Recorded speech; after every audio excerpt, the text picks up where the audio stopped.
I was quite apprehensive about being filmed, but actually I think it was really, really powerful. I think I said things through filming and through not speaking to somebody directly in the hospital that I would never have said in any other way.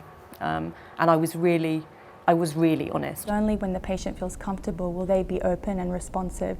So it's very important to not only allow the patient to choose the location of the interview, but it's really important also to spend the time with the patient before the interview, even after the interview. Sometimes the patient needs to talk about what they've spoken about in the film, brings up a lot of issues. So I think it's really important to spend that time to establish a rapport with the patient and build up a trusting relationship.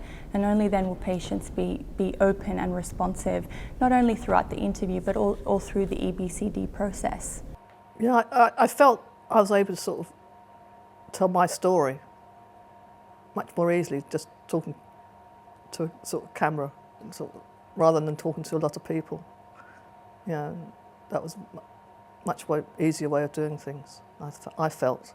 There was some anxiety from patients about seeing themselves on film for the first time, and they were worried about how they would come across in the film as well.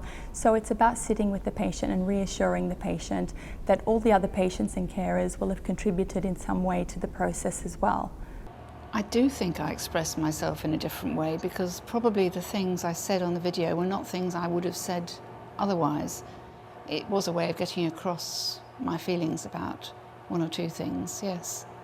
Interviewing patients, for me as a researcher, was quite a humbling experience, because often you're talking to patients that have never told their story to anybody else before, so it's a real privilege to be a part of that.